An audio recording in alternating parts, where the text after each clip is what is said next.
Wow, that's amazing. Wow, I'm really, I should have seen this. This is brilliant. I think this because that's a common denominator of these of the themes in the three books. Loss of identity. I will. That's really useful. Thanks for that. Okay, everybody, welcome back to Living the Next Chapter of the Author Podcast, where we get to meet great authors from around the world. I'm in Canada, and the fact that I can travel the world with a microphone and a pair of headphones and talk to amazing people from around the globe is just such a joy for me. And today, my guest is joining me from far, far from where I live. And the power of the internet, I get to have a chance to talk to another great author. And A.O. Wagner's here on the podcast with me. You're going to love his books. You're going to love his story and why he's writing these books. You're going to love this guest. A.O., welcome to Living the Next Chapter. So glad to have you on the show. Thank you, Dave. It's a privilege to be here. Excellent. We met already, everybody listening. We've already met once, the two of us. Had a great conversation. Now we're back to do the recording together. A.O., tell everybody where you're originally from and now where you live, because I think that's really interesting to start off. Yeah, that's an interesting story, at least to me, I would say. But I'm a Dane from Copenhagen and lived half of my life in Copenhagen and the first half in a remote village in Jutland. And then 5 years ago, I decided that I wanted to see something else and see some new surroundings. And then I moved everything and relocated myself completely to Switzerland, to the central part in a very mountainous area. And I've never regretted that move on so many levels. Excellent. So what about Switzerland drew you to that country? You could have gone anywhere. Why specifically Switzerland? There's a part of it was to live an adventure for me, and Switzerland checked so many options that for example, I wanted to go somewhere where I could I could speak the language, and I speak my German is okay. I can have a conversation in German, and at the same time, because at the job that I had at the time, there was an advantage that I wasn't too far away from Copenhagen, and Switzerland is less than 2 hours flights from Denmark. Oh. And then on top of all these things came some more abstract considerations. I would like to go somewhere outside of the European Union.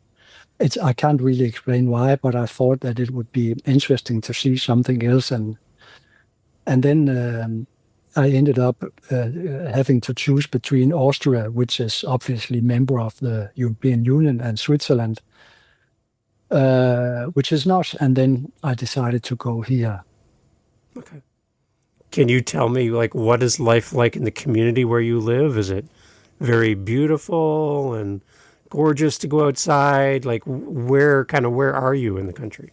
It's in the center of the country, in what they call the Voralpen, the foothills of the Alps, and I can see the closest mountain out my window. I can see the local mountain called Rosberg.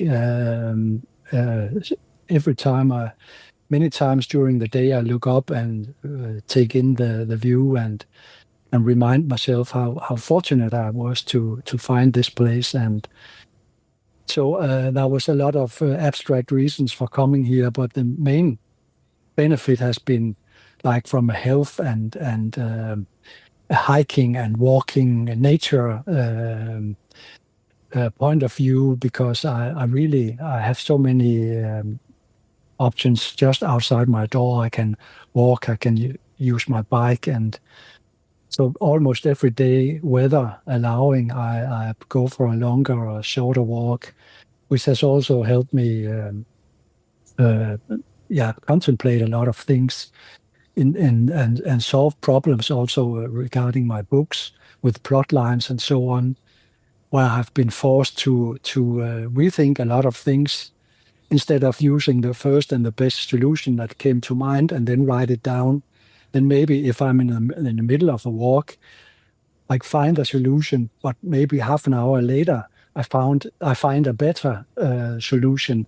So the walking to me is very meditative, but also a very creative instrument. Nice. Talk a little bit about your journey as an author, AO. Like, where did it all begin for you?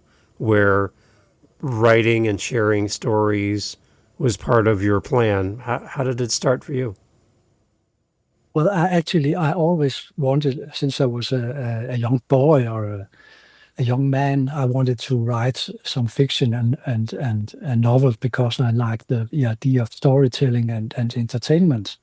I just never had the ideas or the plots or maybe not even the time to actually do it. And then at one point in the 90s, I wrote two nonfiction books about programming. And that also gave me the idea that now I really had to take the next step and write some fiction. But then again, it took almost a quarter of a century because before I had the motivation and the idea for a plot, as well as a personal background that I wanted to convey as well in the story as a theme. So at that point when I started writing, there was still the elements of a personal realizations or challenge. See, can I write a novel?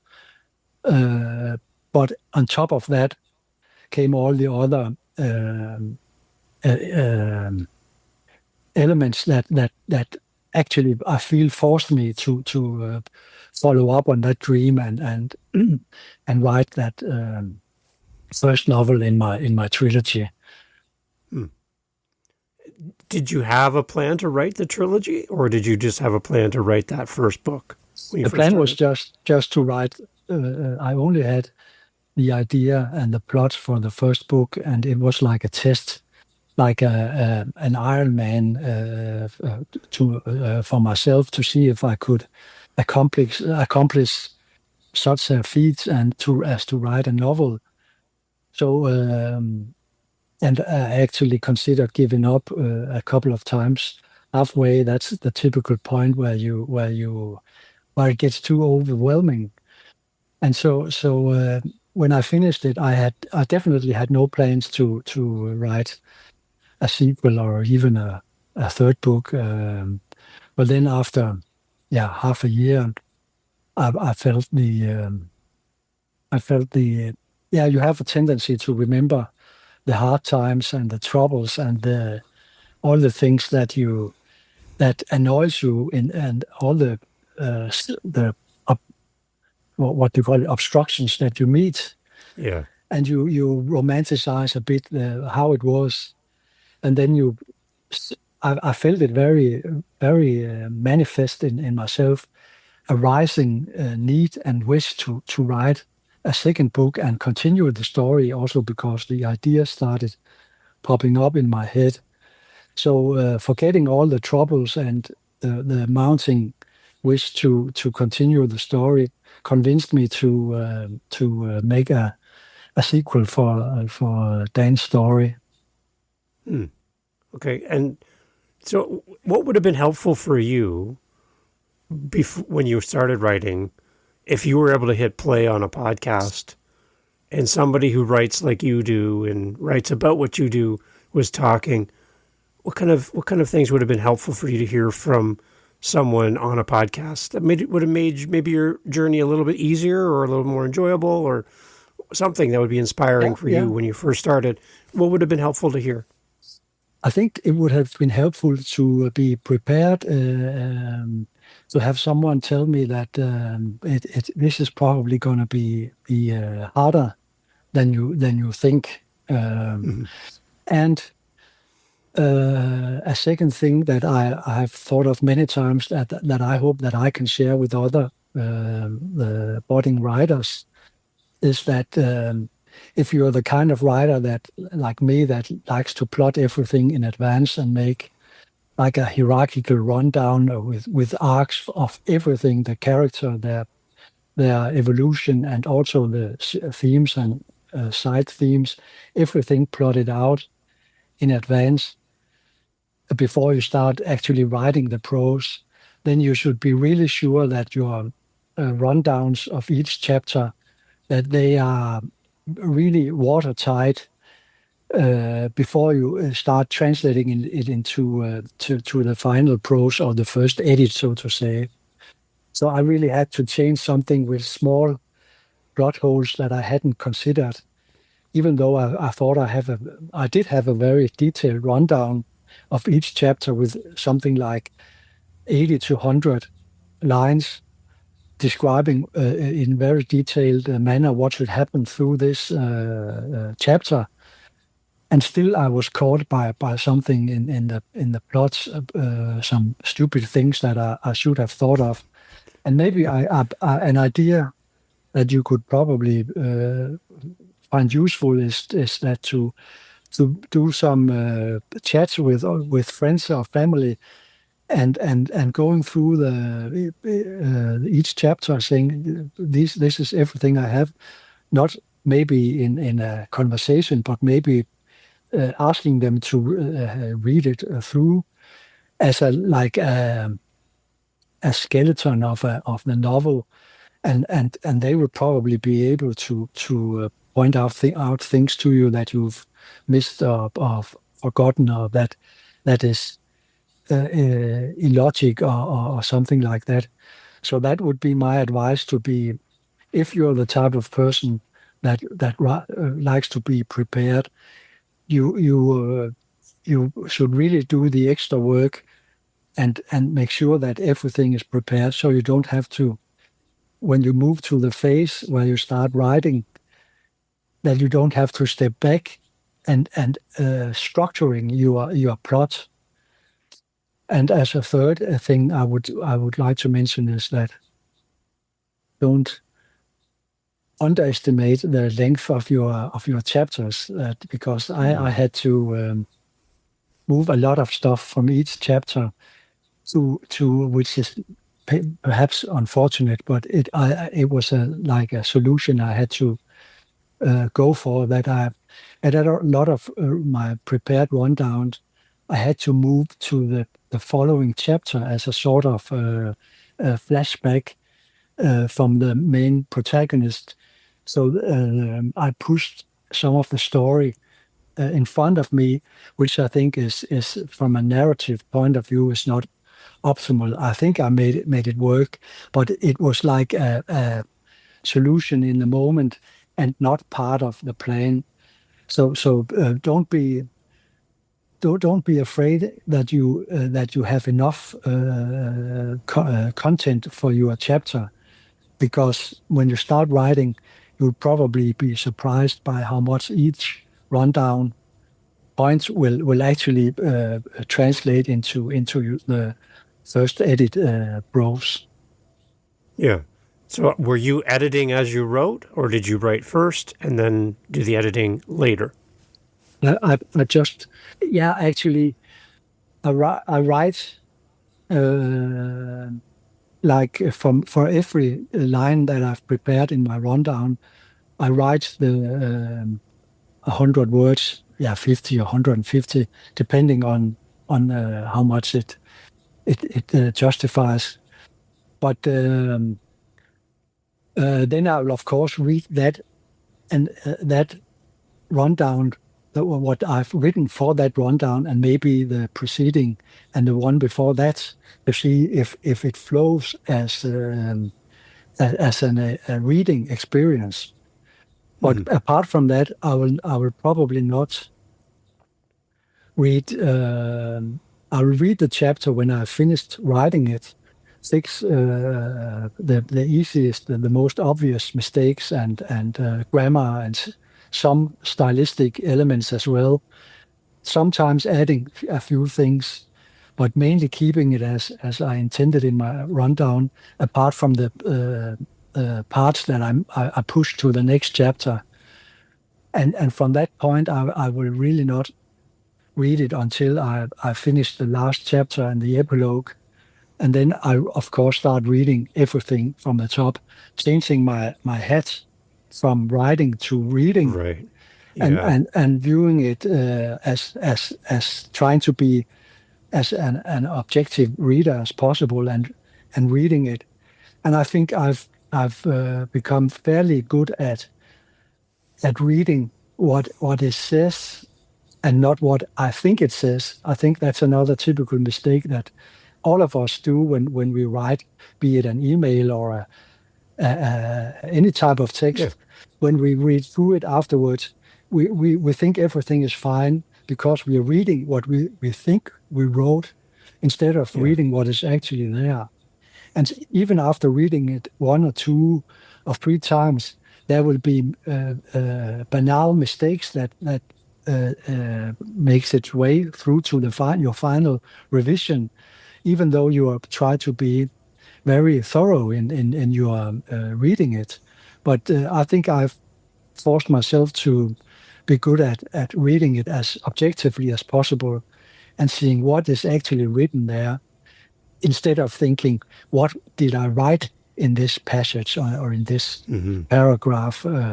I think that's as a tool that is, if you can find a way to improve, which I believe I have, that ability in your reading, I think that will improve. It has with me, certainly. It will improve your writing. Okay. At what point, AO, do you focus on establishing who your audience is as a reader?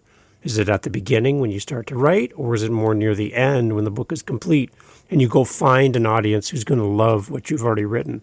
Where do you pick your audience? What point? Well, that's very interesting, I think, because I think I've tried to reflect quite a bit on that, and my objective from an entertainment point of view, from a reading experience point of view, I simply I always remind myself, what you write, is that something that you would like to read Hmm. yourself?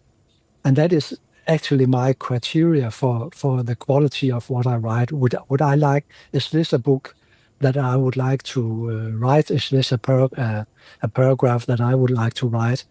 And if I think that it works, and I coming back to a chapter can find it interesting, then I have to I make this leap of faith, so to say, that I hope that if it satisfies my reader expectations, then hopefully there will be a segment of readers in the on the planet that will be comparable to my expectations. So I'm not really writing for not even family or friends or co-workers and so on. When I read it, I sometimes think how this and this person will react to what I've read here.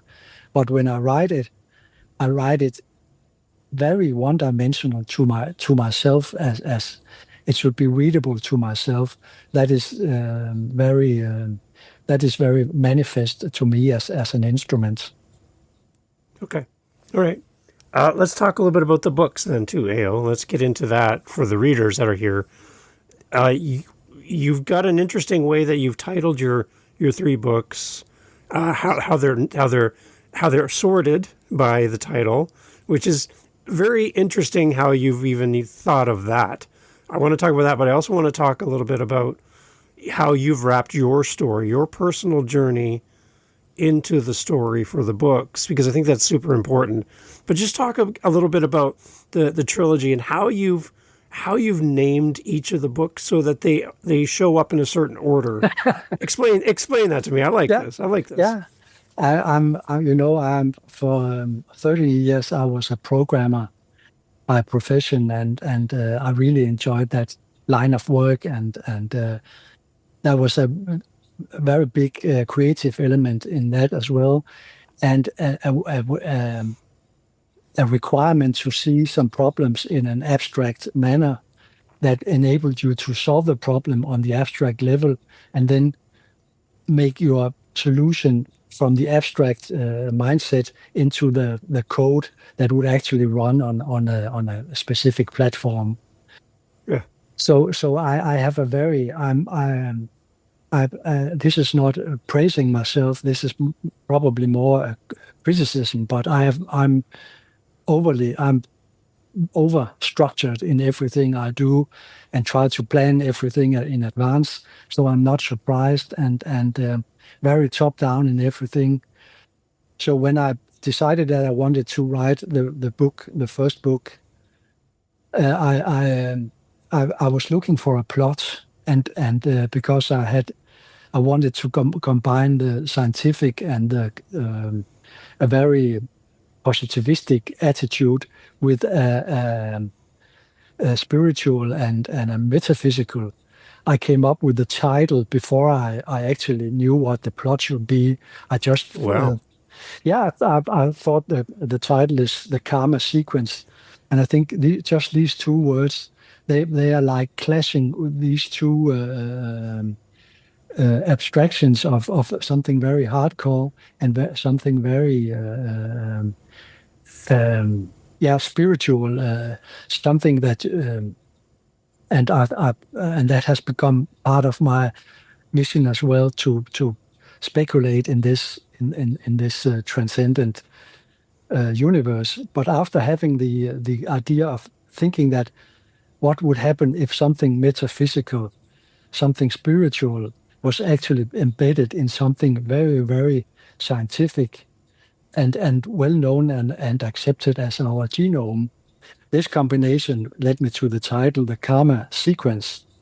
And as you said, that after I started, after I had convinced myself that I should write a sequel and the year later a third book in the series, I decided from this structural mindset that I wanted the next book to be called The Karma, and then a word starting with the letter T, because Yeah. that would sort alphabetically with the first book being called S.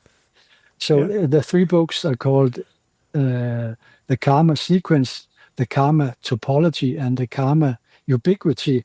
Obviously, the letters S, T, and U in alphabetical Hmm. order, so people don't have to, or automated systems and sorting algorithms don't have to wonder what is the order, the reading order of this So series. you're smart. Yeah, that's I don't know if it's smart, but it's like it's like a little. I think it's very indicative of my person that I try to think in these. I want to, if you can control it, you should make it. There should be a sense of logic and structure in it, and a lot of that structure actually, realistically viewed, will only have value to me.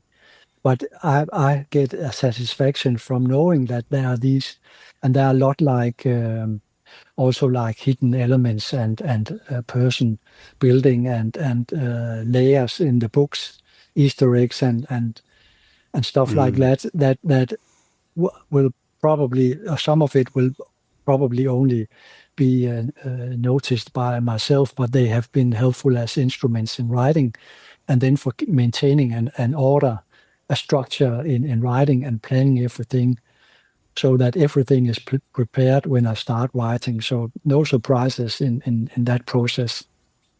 Okay. So when listener, as you buy all three of these books and you put them on your bookshelf, you can put them in order. S, T, U. Exactly, So they're all there. You know you got them, and you know where to start. You start on S, and then you go to T, and then you go to U. Right? exactly. So Exactly. I like that. if people read it if readers read it in the wrong order, that's definitely not my mistake. There you go. Yeah, I made it as simple as I can as the author for you to start on S. So Yeah, everybody start on the exactly. S. Start with Yeah. the sequence. That's the first one. Now, okay, when you write your book, part of your personal story is in the book as well as your journey. We talked when we had our little pre-chat that part of your journey is your pathway out of alcoholism into a sobriety, and you've been sober for years now, which is amazing. I have some friends, some great friends of mine, and they're on the same path that you're on, AO. And I just want to congratulate you on taking this path and Thank you. recognizing that a change had to happen. And so that finds its way into the sequence, right? Is that kind of a little part of Oh what's yeah, happening in that book? Okay, can you yeah, expand on that? yeah. And that was as I said, that apart from having the ambition of writing a book, at some point in my life, I also felt I have a mission, which reinforced the urge, my urge, and a need to write the book. And an essential element of that was my idea to share the recovery process and elements of it, and the problems, and the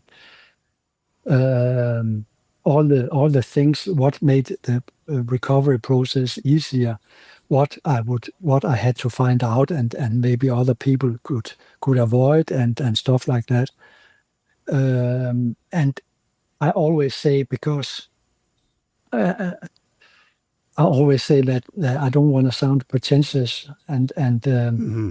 what I write, both on the recovery story and on my spiritual levels, has been said many times. I'm just hoping to reach some readers somewhere that can find it helpful in this, packaged in like an entertainment and suspenseful Yeah, novel. And if they don't have, if they have, if they don't, if they're not in a situation or know anybody who are, that can find it helpful to have some of these clues and instruments in their recovery, then I hope that they still will have a nice and a good reading experience. But mm-hmm. my motivation, and that's where it becomes a bit pretentious by calling it a mission, is that I'm not writing it for the entertainment element. I'm writing it for spreading the message that the theme of book one is addiction in Dan, the main character, and my personal story. It's the addiction was alcoholism, and I'm sober for 12 years now this August, Wow. and that's and I'm so thankful to the people that had helped me, and of course to the my own uh, acceptance of a transcendent or a higher power, which is part of the message or the overarching themes in the complete trilogy, where Dan Okay. moves from an atheistic point of view to maybe even um, like an epiphany and an understanding of the transcendent reality that creates our cosmos. So that's my arc and my story, and it has helped me on so many levels in my dealing with life and understanding it and accepting the challenges that we meet, and that everyone one of us meets, and finding the methods and the tools to avoid them, the problems, and to escape them if you're by some unfortunate mistake has ended up in the middle of some an abuse of, or an addiction of something. It doesn't. It could be anything. Yeah. Every materialistic, hedonistic joy that you treat yourself, risk ending up being like something that you really can't live without. And when that Yeah. happens, you are actually addicted, and you will find it hard to escape it. And if you can't live without something, then you are I mean, by definition, you are addicted to that Right. substance or circumstance. Or it could be even without pushing it too far. It could be being if you find yourself that that you can't live without another person. If your whole life Yeah. balances on that other person being there for you, then you have also placed yourself in a very vulnerable position Right. where your happiness or your ability to live your life and follow your dreams and your ambitions are limited or inhibited by something that is out of your control. And I think that it's easier said than done. We all have things and persons and ideas that identify us that we couldn't live without. But I think on an observing, if you take one step back and observe your own mind and the mechanisms of your body and your whole your whole mind, that you can't escape all these things, all these problems, but being aware, identifying them is an enormous help. Saying, "Yeah, I know that I'm maybe too fond of this and that, or this person or that." It could be any kind of experience, but the first step is to realize that you are in this relationship and define it, and then you can probably and then identify the relationship as something that belongs to your body and your personality, and not to Right. your observing self. That is also part of my message that I try to that everything you know about yourself, and if you're able to compartmentalize it in what is my biological, my body, my physical existence, and all the limitation there is on that, all the suffering that life carries along for everyone. If you are able to identify all the mechanisms, it gets easier to first of all live with it, and if it's life-threatening, it's also easier to solve it and find a way out of it. If you are able to have take a step back and look at your own complex existence Yeah. from a distance. What was it for you, AO, 12 years ago that made you go, I'm on the wrong path. I need to make a change. And if I stay on this path, the wrong path, it's not going to be a good result for me. So I'm going to step away from alcohol and pursue sobriety. Is there a story 12 years ago about what made you make that change? Yeah. That's I think it's a very typical story, as many alcoholics will recognize, and other abusers as well. Because I'm still an alcoholic today, I know that I can't. My organism and complexity, I can't tolerate alcohol. But as long as I stay away from it, I'm fine. I'm perfectly fine, actually. But my story, I think, is the same because as pretty, yeah, most of all the people I've met in Alcoholics Anonymous and all other treatments, we have very similar stories. That we first of all we don't recognize the problem before it's too late, before we are caught in the addiction. We think we can control it, and we think we can put it on the shelf and leave it behind us, and we can't. Yeah. And I think that's the first realization also in the AA, is that you have to understand that I realized that I had lost control of my life. That's Right. your first step. That you when you accept that, and that's a big hurdle. A lot of people fight with this because I've really fought that first realization because as I said, I'm very uh, analytical and trying to prepare for everything, structured, and thereby also trying to be in control. And this ideal and illusion of being in control was also a barrier for me for accepting this because I thought I can stop this anytime I want, and it just got worse and worse. And the family and friends and colleagues started pointing out you have a problem. And I replied from an honest heart, no, this is, I know it looks maybe bad last weekend and so on, but I've got this, I've got a handle on this, I can control this. And then, so the biggest hurdle at that point is accepting that even being a control freak is as hard as it was, but accepting that you have lost control, that something has taken over your life, Right. that hurdle. And I'm maybe I'm close to actually saying that that's half of the journey to recovery is accepting that you've lost control and you need help. You can't do this on your own. And Right.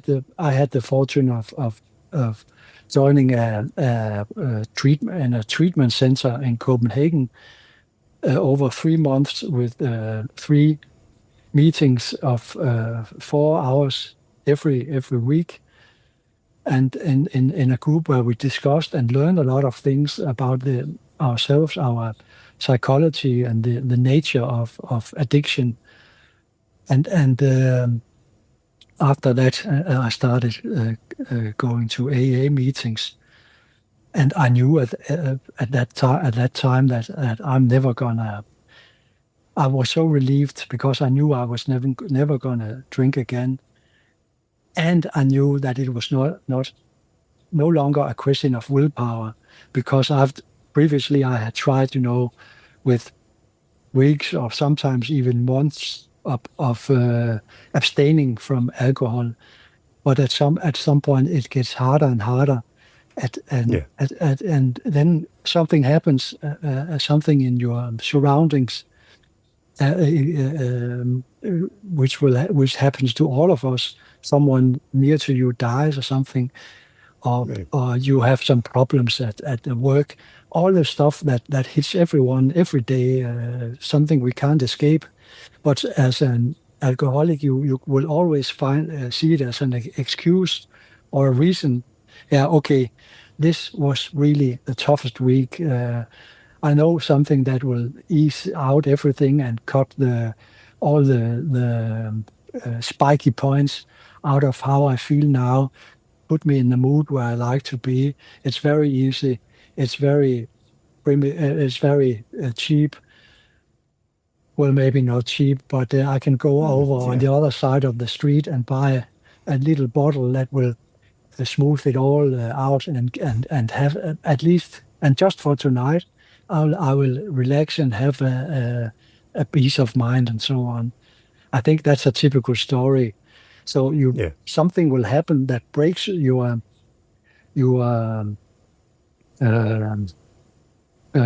willpowered sobriety. It's inevitable because your willpower, it takes so much energy, and at one point your energy is depleted, and there's an easy solution. But getting to Right. know yourself, uh, and accepting that you need help from others to look into yourself, and if possible, even to have this spiritual layer on top of that help, then I think for me it has been, yeah, it's really, and it's been so easy.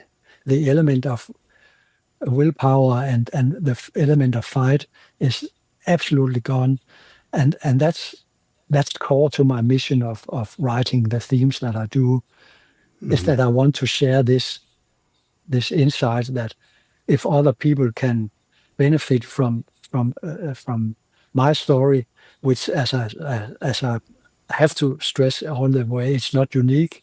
It's just my way of telling the same old story. But if someone Yeah. somewhere can get to the same, cross the same hurdles and get to the point where abstinence is easy and not a daily fight and against yourself and if someone can benefit in that way, I would be so I would feel really relieved and happy. That then I would say that my mission is accomplished. Yeah. And I wanted to spend a little extra time on the first book in the series because that's our first experience with you as the author. And from there, there's 2 more books in the series that we want to quickly kind of touch on as well, AO, so that people understand kind of what's coming next. The one thing in book 2, which I just need some clarification from you on, it's not a word that I use all the time, but transhumanism. I've never used this word in a sentence before. So that's kind of the theme for book 2. And that I would just like, can you unpack this for me so that I have a clearer understanding of transhumanism? I just need to know because I feel like I don't know the answer to this question. Yeah, and I'm definitely not an expert or on the neither on the technical or the philosophical aspects of transhumanism, which is at this point of time is very much philosophical and but also there are a lot of movements moving technology and on self-understanding and in that direction and of course that is I'm very fascinated by and scared by this whole idea of transhumanism. But the central idea is that the proponents of this philosophy believe that evolution has put mankind in a position through our use of technology, going from the stone-based tools to Yeah. computers and AI, that it has put us in a place to improve our the context that we live in and leave this biological holster with all the problems that our physical body and the million years of evolution with all the compromises that we still carry in our body. The transhumanists have a hope that we can leave all the misery and the pain, the painful parts of living behind us if we move to our conscience and our thinking to a new platform, maybe in a computer, maybe in the cloud, maybe in another medium. But that is it. It is the next evolutionary step. That is the central idea, and there are some really well formulated and highly intelligent people argumenting for this whole idea. And the more I've studied it and how it's used for many other things that this idealized goal, the more I think that I personally have to be I'm very scared of this whole idea and all that that it can be used for. And this is the central theme in this, as you said, in the second book in the trilogy. Well, the alcoholism was a theme of the first book, and then transhumanism is a theme of the second book. And I've and it's not mentioned. It's mentioned many times in the book, but it's also described in the way that the main characters, Dan, the protagonists, and all the people he meets who inspire him and help him solve the problems that are carrying the story elements, the plot element of the book, which obviously lies beneath the themes and hopefully makes it entertaining to read. There's a suspense level also, but Good. on this level with the themes, there are characters who experience and enjoy life in different ways. And as one of the characters says to a musician called Raphaelis asks Dan, the protagonist, when they're having a nice dinner with some good food and some good non-alcoholic drinks, There you go. Good. Well done. that Raphaelis has bought. And he says, he asked Dan, say it would be hard to experience and enjoy this meal without a body and its sensory apparatus. And that's like also a defining moment, because we that's also part of my message, is that we, for all its quirks and all the pain and the aging and the illnesses, we need our physical body and our sensory apparatus to experience the world, and leaving that behind. Uh, what do we become? Someone says in the book, when we are no longer human, and she answers her own question, saying, "Well, I guess we will be inhuman when that happens, as per definition."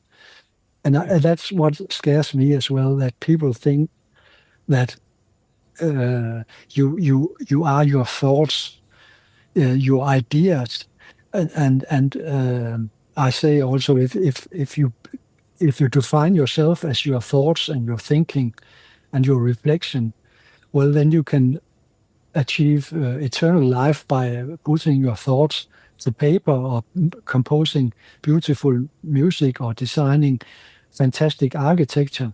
That's a way to have your thoughts and ideas become immortal.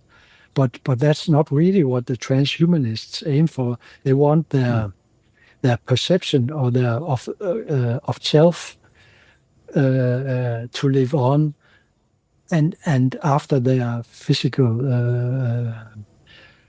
body, and leaving that behind. And I think that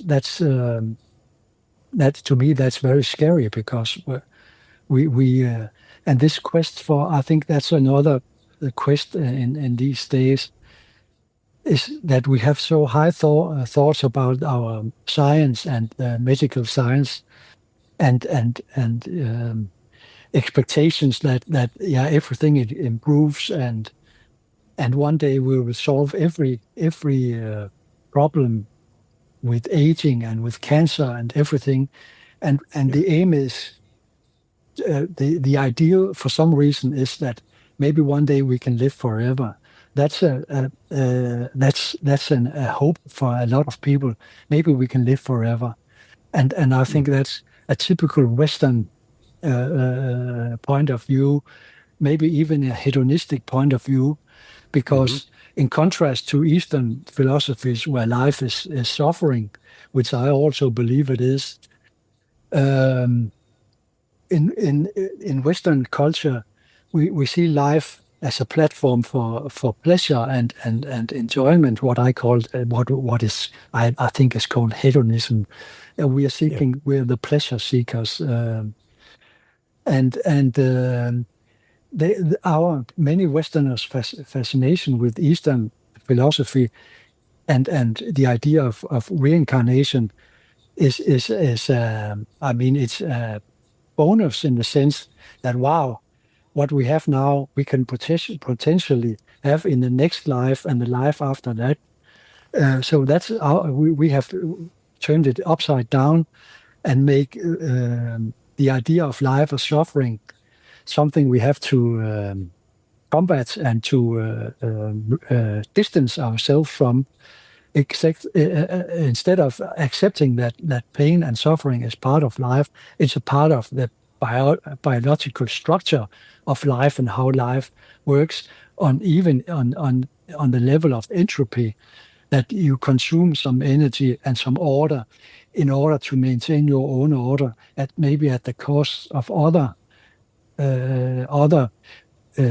existence. So you keep your order on this level by stepping on other organisms and so on. Life, from a biological and entropy point of view, is suffering and full of pain. It's not something we should want to prolong, and so. But we have turned it upside down and saying that okay, life is like yeah, life is pleasure, and we have the measure of a good life is a long life full of pleasure and things that we experiences and seeing stuff and so on. And I think essential to my understanding is also that when you understand that life is on the difference between the meaning of life and the meaning of existence. The meaning of life is very easy. It's a biological thing. You don't have to speculate too long about that. And the pain, the suffering, is inherent in everyone's life. You can't escape. You can't escape it.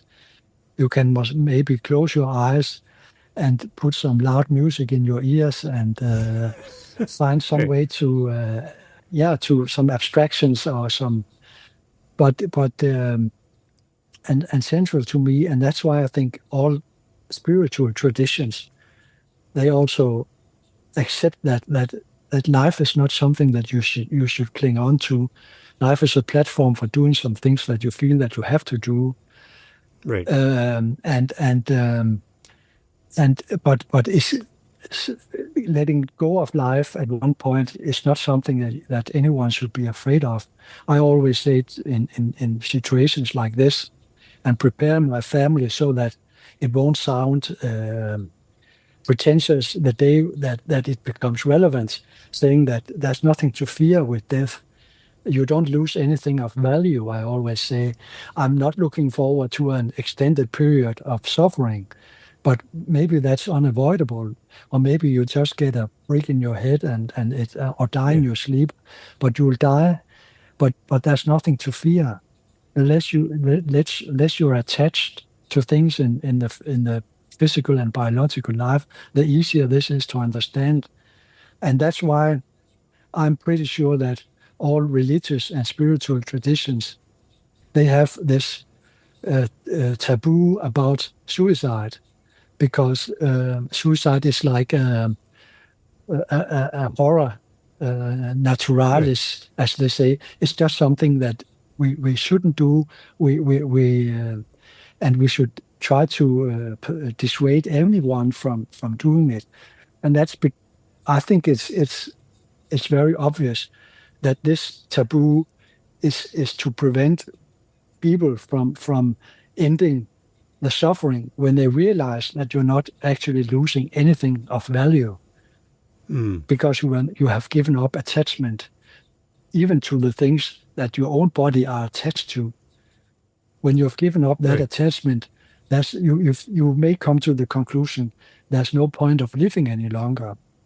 And that's my argument. Is there are many points, and that's why I think all spiritual traditions have this taboo of suicide, because when you figure out that there's no value in living, but you might consider, which I think is very wrong, to end it. Because and I think that's so wrong. That's also something that's not. I think everyone has a mission, and first to find out what your mission is and how you can. I think our mission is to alleviate suffering for as many people as possible. And what I'm about to say now is pure speculation. I think that maybe we're even evaluated on it when our biological life ends, how well we used our existence to alleviate suffering for other people. This is pure speculation, but it would make sense from a symmetrical point of view as a reason. Yes. And I think that a lot of people, I mean, everyone loves playing. We all love playing games, and even from playing cards or dice. Today, it's like the handheld games and the Xbox and PlayStations. And I think that's fine because um playing a game is like getting an understanding that life is actually a game itself. You have some goals you should reach, and you should playing games is a good indication that this is something that you should do in real life as well. You shouldn't be absorbed in your games, just as I think that everybody has a story, and you shouldn't be absorbed in reading novels. You should read novels, but you shouldn't um distance yourself and isolate yourself from your own story and your own life while because you're spending your time reading other some fictive stories. You should read the stories, but they should be inspirational and learn you about the human condition. But then Mm. you should go and write your own story. Not, I mean, maybe you should write it down at some point, but go out and make a story of your life. And so maybe that's our fascination with novels and games, is that because our life is a story, and maybe it is even a game that we might even be judged on how well we played the game when the Hmm. game is over. But if Yeah. that's I think that's some of this is very central to my also to the message that I hope to to carry in my books. Yeah. One thing too, I want to wrap up with here, AO, is the third book talks about globalization. That I'm more familiar with, but can you kind of give us a high level before we leave, kind of what your intent is for the third book in your series around globalization? Yeah, that's absolutely correct. And just as I was appalled and horrified by the idea of transhumanism and the problem, I've been similarly appalled by the idea of globalization and globalism because it's I mean we're different, thank God, different cultures, different languages, different traditions, on an individual, on a local, on a communal, on a country, national level, on a continental. There are so many traditions and cultures that are so meaningful to a lot of people. And I think a central point of globalism is to try to standardize and make a single story, a single narrative, the lowest common denominator, then that if every person from every culture around the world can dig into that new narrative, oversimplified story, and then we become one big market and one big platform for consuming news and any type of product, physical or abstract, and so on. And I think just like with transhumanism, globalism has I think it's an uphill battle because it's so easy to argue for all the good sides, all the advances in medicine that will improve life for a lot of people. I'm not objecting against that. And on the globalistic theme, all the things that we can do with transportation and communication that we couldn't do in the old days, all this absence of friction in distributing thoughts and comments and ideas and so on. Um, it's easy. I mean, the people who argument for these things, they have an easy cause because there are so many fantastic good arguments for this, making life easier. Again, with this maybe this life as pleasure, but there are a lot of benefits from these. I mean, just as an isolated thing like the containerization of the world. I think that's fantastic that you have one standard of how goods are transported all over. but the disadvantage is that maybe you start producing things in places where the requirements for the environment and pollution are not the same as in the places where the goods are consumed. So it's the Right. race.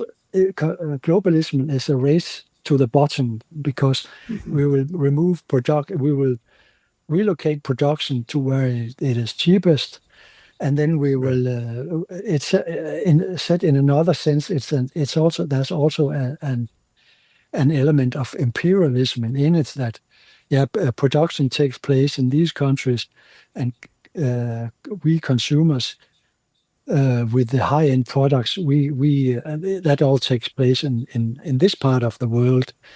So I'm probably more scared of globalism than I am of transhumanism, and even more scared of the two than I am of alcoholism, which was the Yeah. theme of the third book. So Right. there are three themes that are actually things that scare me, but that I hope that maybe I in my books can give some hints and pointers in a direction that can be useful for people to evaluate their own situation, their own stance on some issues, and not always buy into the marketing and all this fluff about how wonderful life is when you have a drink, how wonderful life is if you can leave Mm. the body behind, and how wonderful and easy and peaceful life will be when every human is around the world is the same culture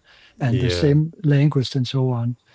So that's my very uh, yeah, I'll use the word again, Interesting. pretentious hope that I can give the readers maybe some of my own very well-defined and maybe hardline point of views on some of these things. Yeah. AO, as you're talking, you make me think. And I love people who Thank make you. me think, right? And as I hear you unpack all three of these themes, to me, my response in my mind is a loss of identity. A loss of identity through alcoholism, you become someone else. A loss of identity through transhumanism, and a loss of humanity, a loss of identity, sorry, as a globalist, where you lose your what makes you uniquely different than everyone else. Right? Wow, There's a that's loss of identity amazing. in all three. Wow, I'm really, I should have seen this. This is brilliant. I think this because that's a common denominator Right. of these of the themes in the three books. Loss of identity. I will. That's really There you go. useful. There you go. Thanks for that. But you explained it so well. You took me along on the journey, and I really, as you're talking, I'm just like, that's a loss of identity. That's a loss of identity, and that's a loss of identity. Wow, yeah, I'm like, wow, this is really interesting. I hadn't seen that one, but that's very spot on. That's yeah, loss of identity. That says it all. See, we're working together here. Yeah, I love this. definitely. This is really good. I like it. Are you going to continue writing AO into the future? Yeah, yeah, I am. Good. Excellent. So we have more And to expect from you. yeah, I'm at this point in time. I'm not continuing the story of Dan in the Karma Kantata trilogy. Okay. Maybe at one point, or maybe some other of the characters in the stories. But I still have this very clear idea of my mission and the messages and my insights and understanding that I want to share with as many or as few as I can. And so my next step will be I'm going to write some articles, probably on medium.com, about Okay. some of the more technical and philosophical uh, um, points of view that is also at the core of what Dan and his arc and his experiencing and learning. And it will be these insights and this spiritual realization of the world as a tran- this is one of the It's a good things you have word. to edit. Transcendent, transcendent. Yes, I The get you. I world got as you. transcendent experience this will be at the core of my next novel that I hope will be ready in like 10 or 12 months from now. But I'm very early in the process. But I really enjoyed working on the books and the plots and planning everything, and so I will. But it will take some time. It took the first three books I wrote in 3 years, so that will probably be the average from my hand. It's not like one book per month as is suggested for having success on Amazon. Is that you should write, if you write a series, write one book once every second month. I'll never be able to do that. That's a lot. Yeah, it is. Yeah. Excellent. Well, Ao, we're going to have links for all of your information. I know you have an Instagram page. There's a Facebook link and other links I will include so people can come and follow up with you. Ao, I'd love for you to come back in the future. Okay. As you work on new projects, you're an amazing guest. You're a very deep thinker. You cause people to react and think as you talk, and your books are a great resource for us. Thank you, Dave. So and keep writing and come back, please. I would love to come back and talk about maybe when I can use that as an incitement, or what it's called, as an ambition also for finishing my fourth novel. So I'm saying, okay, I have to come back and talk to There you go. You have a reason to Dave come back. about it. Yeah. Exactly. And we both love the band Rush as well. Yeah, so we have that in common. Yeah, that's true. We've connected, right? The greatest rock band ever. There you go. Excellent. Ao, thank you so much for being on the podcast. We'll keep in touch and we'll have you back. Thank you, Dave. Yeah. Excellent. Everyone, as you listen to this episode, please go leave Ao an amazing review where you purchase the book. Let people know why you love this. Share this episode with somebody maybe who's struggling. Maybe someone who has been dealing with alcoholism and they're looking for another voice to encourage them to find their new path. Ao's got a great books here for you. And if you're really struggling with your own self-identity, you're really going to resonate with these three books. And I think you're really going to enjoy reading this. And again, I'm just so happy to have you here, Ao. Thank you so much for doing this. Thank you, Dave. Hey, thank you so much again for pressing play. As you've heard, great guests on the show. And one thing you didn't hear in this conversation is what? What did you not hear? Think about it for a second. That's right. Not a single solitary commercial for a mattress or a supplement or a whatever you call it. No. Why? Because we don't want to break up the conversation with commercials. So the fact that you're still here means that you are a fan of the show, I'm assuming. So if you want to help to keep the podcast going and to make me feel really happy, all I really care about is coffee, okay? I just got to be honest. I love coffee. I'm drinking one right now. It's starting to get cold. I need to warm it up. Helping us with our Buy Me a Coffee link over at livingthenextchapter.com and also in the show notes helps kind of keep the lights on around here. Remember, I'm doing this for free. I'm paying for everything. So I would love to have a little coffee donation, even $5. Kind of fills up my cup.